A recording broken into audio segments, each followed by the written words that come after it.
នេះខ្ញុំនឹងប្រាប់បងប្អូនអំពីវិធីលាយលេអប់ស្បែកមុខនិងដងខ្លួនឲ្យសភ្លឺរលោងជាមួយនឹងម្សៅទឹកដោះគោ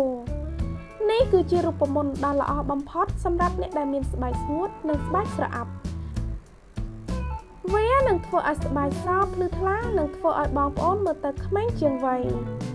រូបមន្តនេះប្រើបានទាំងបុរសនិងស្ត្រីនិងគ្រប់វ័យ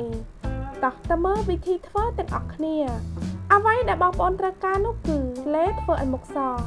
បងប្អូនក៏អាចជ្រើសប្រភេទផ្សេងក៏បានបន្ទាប់មកទៀតបងប្អូនត្រូវការក្រូចឆ្មាហើយបងប្អូនត្រូវការសាច់អំពិលទុំនិងចុងក្រោយបងប្អូនត្រូវការម្សៅទឹកដោះគោដំបូងបងប្អូនត្រូវដាក់ឡេលាបមុខឲ្យសប្រហែល1ស្លាបព្រាបាយ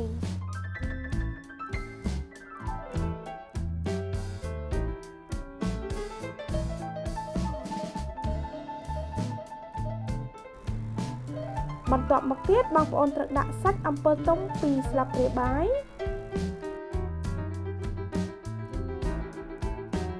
រួចហើយបងប្អូនត្រូវដាក់ទឹកក្រូចឆ្មា1ស្លាបព្រាបាយ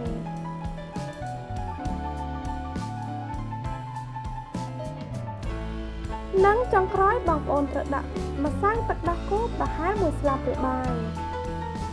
ម្សៅទឹកដោះគោអាចផ្ដល់សំណើមដល់ស្បែកធ្វើឲ្យស្បែកទន់រលោងម្សៅទឹកដោះគោក៏ត្រូវបានប្រើសម្រាប់ធ្វើឲ្យស្បែករបស់បងប្អូនសនិងប្រើសម្រាប់ដោះស្រាយជាមួយបញ្ហាស្បែកស្ងួតម៉ាស់អប់មុខទឹកដោះគោនេះធ្វើឲ្យស្បែករបស់បងប្អូនភ្លឺថ្លាធ្វើឲ្យស្បែកទន់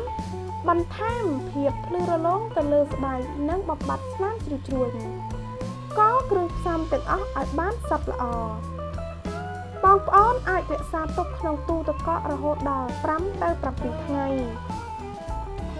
លាបល្បាយនេះថ្នមៗនៅលើមុខឬនៅលើផ្នែកណាមួយនៃដងខ្លួនដែលបងប្អូនចង់ឲ្យស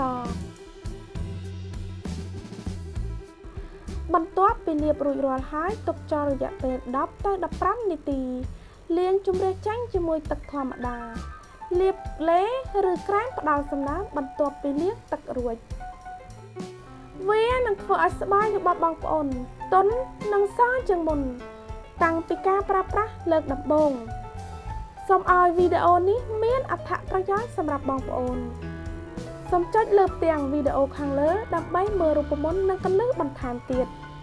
សូមអរគុណសម្រាប់ការទស្សនាខ្ញុំនឹងជួបបងប្អូននៅវីដេអូបន្ទាប់ទៀត